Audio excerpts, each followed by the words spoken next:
Leicester, and I've been writing books now since 2001. Well, my first book got published in 2001, and it's called Unarranged Marriage. I sort of do my writing's a little bit different to a lot of the stuff that teenagers and young adults will find in a library or buy from a bookshop or online. Basically because I write about real life. I write a lot about Leicester, about multicultural Britain. And the reason I started writing was because I wanted to write the kind of books that my friends wanted to read when we were at school. And this is way back in the 1980s. And when I looked around the book market before I started writing, I was looking for books with like Asian and black characters in, and even working class white characters. And they just weren't there. So I wanted to try and represent the city of Leicester and the multicultural feel of the city of Leicester. And write the kind of books that, like the people that don't read in school, the ones that kind of struggle at school. I wanted to write the kind of books that they were reading by making them characters. So you sort of turn them into characters in the book, and hopefully they'll pick up the book and want to read more. And it's a weird thing to do, because generally you can write about, if you write about fairies and you write about wizards and stuff like that, you end up selling more books. But if you're writing about street kids getting into trouble and causing, getting into crime, that kind of thing, it becomes something that people like them, but they don't sell as much. So in a way, if I was clever, I'd probably be more likely to write about wizards and goblins and stuff, but I just chose not to, because, I don't know, I think it's important to write about Britain. It's really important to write about modern Britain and modern cities like Leicester. I think a lot of people who come from cities like Leicester, Birmingham and Manchester don't realise how special they are. I don't think they get the whole, when you're growing up in Leicester, you don't think about multicultural Britain. You have your friends and you get on with it, and you don't care, because most of us don't care that there's people of different backgrounds all over the place. You just get on with each other.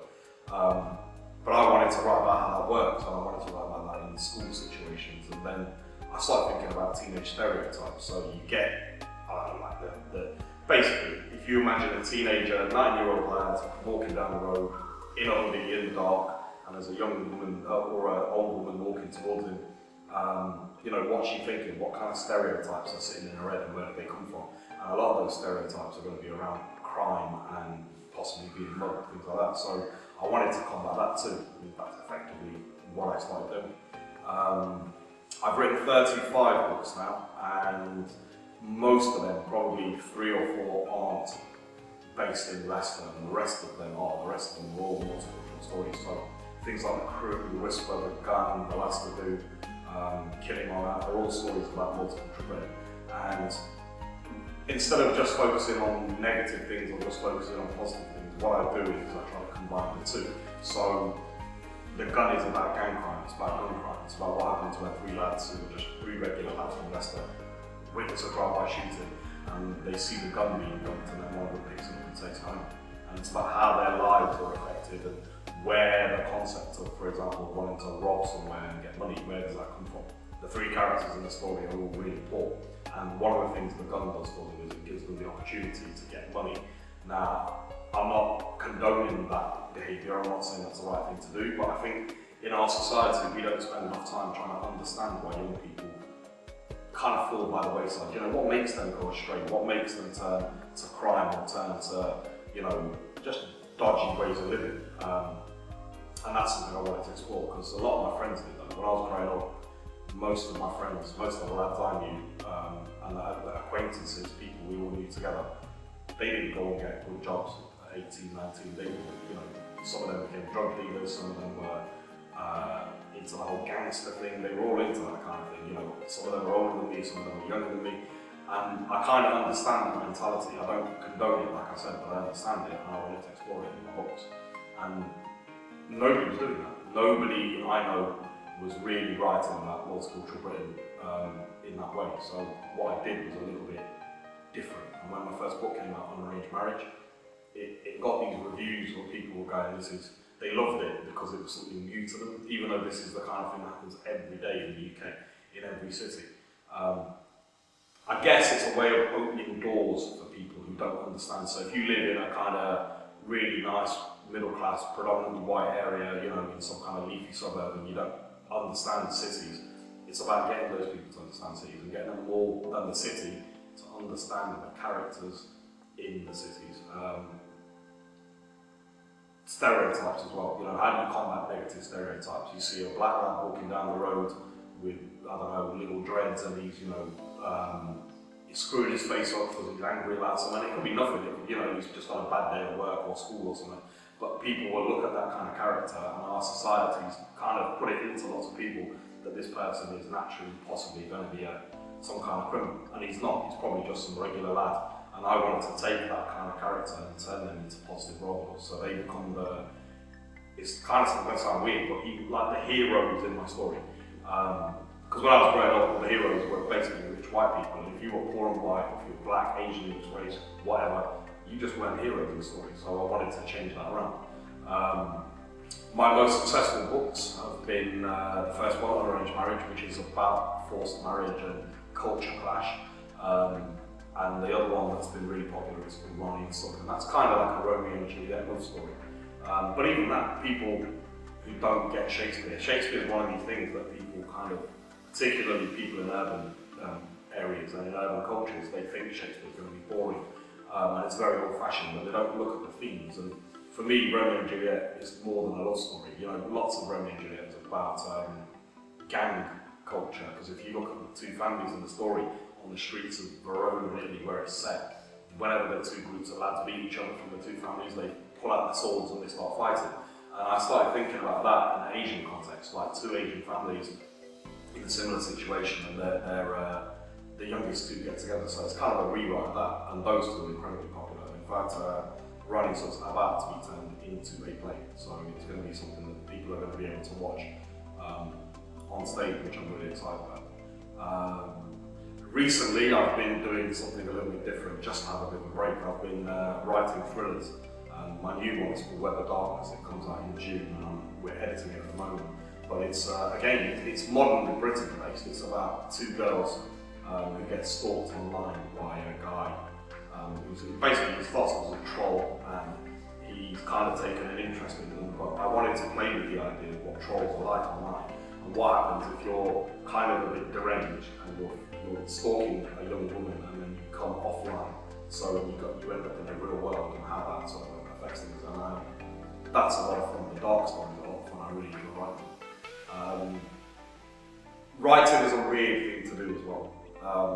I'm going to be very honest, most of my family, I remember when I started, they have no idea what writing's about. A lot of my family, even to today, don't understand how I make a living. They kind of understand that I write books, but they don't think anybody reads books or buys them. And I'm like, so what do you actually do for the rest of the day? You know, they seem to think that you could write a book in like, I don't know, an hour a day, you know, in 2 weeks, and that's all it is, and you don't do anything else about it. So, in a way, what I'm doing is breaking down, hopefully breaking down like a barrier that certain people, particularly in British Asian culture, have about the concept of being an author. You know, there's them stereotypes.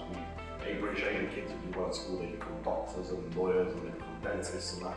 And there's a whole world of other opportunities out there and other ways of making a living that sometimes are closed off. And being an author is one of them. So, in a way, I'm hoping that what I've done becomes kind of a role model thing, because I have a role model.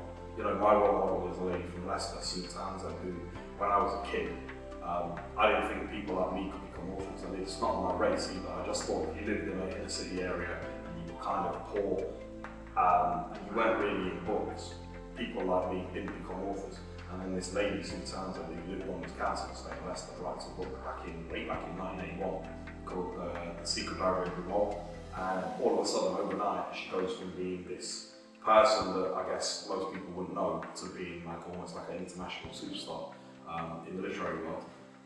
So I have a role model, and what I'm hoping to do is sort of show people that you can achieve things. So if you want to be an artist, if you want to be an actor, if you want to make films, if you want to be, you know, get into music, it's all there for you. You don't have to take the traditional paths in life that people kind of assume young people would take, especially young Asian people in Britain. You know, the whole doctor, dentist thing that I was on about. And it's interesting because I meet lots of young people in schools. I meet hundreds, thousands a year, and some of them do make me laugh because they don't, even the kids don't get it. They come up to you and they go, "What do you do then?" "Well, I write books." "Well, how does that work? I mean, how do you spend your day?" They're interested in little things like how long I write for and things like that, and they don't see it as something that they could possibly do for themselves. And again, I'm trying to break that down. In terms of the characters I write about, it's all about representation. It's about making sure that the characters in my stories reflect the city that I live in. Leicester is the most racially culturally big city outside of London that we have, and there's no majority population here. So everywhere you go in Leicester, you see white British people, you see non-white British people like me who were born here, and then you see people who've come from all over the world. So, for example, in one of my new books, Kiss of Death, which is out next month, which is a short one, there's a young man and he's basically carrying a bag of chips and he's walking past Maryland Fried Chicken on Ebbington Road. And I know Ebbington Road because I grew up around there, so what I wanted to do was write about that street scene, and in that street scene, when he's walking by and the action starts, you see everything around it, it's telling you what he sees. So it's about depicting the characters, and in a way, the city becomes a character. And for me, Leicester is my biggest inspiration because it is a character for me. It's like a template that I can, like a canvas, a blank canvas that I can put my stories into. I mean, it's not really blank, wherever you look, there's a story going on. There's a little alleyway that you can use in a story. There's a shopkeeper that you can use. There's a taxi driver that goes by. There's a couple of students walking down the road. It really doesn't matter. It's definitely my biggest inspiration. But then so is books. One of the things that I get asked to talk about a lot is reading. So when I go to schools, I'm talking to young people who don't like reading about books and trying to encourage them to read more. And that's about education. You see, I learned a long time ago, and this is something that I got from my heroes as a kid, so Bob Marley, Nelson Mandela, people like that, the true power in the world isn't holding a gun, it's not having a bomb. The true power in the world is knowledge.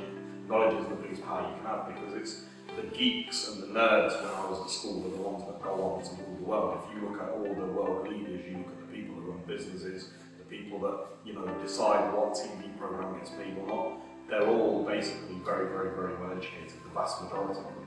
And that knowledge that they've given themselves, that power they've given themselves, they can then use it to make their lives better. And that's something that we don't push enough, I think, with young people. So I'm going to schools now regularly all over the UK, meeting young people who are kind of not doing so well. And I'd say to them, what do you see, where do you see your life going? And I talk to them about the importance of reading for pleasure, because people who read for pleasure and they read books because they want to do it are more successful than people that don't. And it's not even about reading fiction, you can read whatever you like. If you're into Formula One, you can read about Formula One. If you're into hairdressing, you can read about hairdressing. It's about adding value to your education. And for me, that's the single biggest thing that I try and push, is this idea of positivity. And even if you come from a negative background, even if sometimes you've done negative things, but it's never too late to turn your life around and basically become something and do something with your life that makes you feel good inside. Because like I said, I know people who've been involved in the criminal lifestyle, and I know many of those people don't feel good inside about what they did. I doubt they felt good at the time they were doing it, but now they're older and they've stopped doing that kind of thing. I know that they don't feel positive about what they did with their life. I know that they wish they'd done things differently.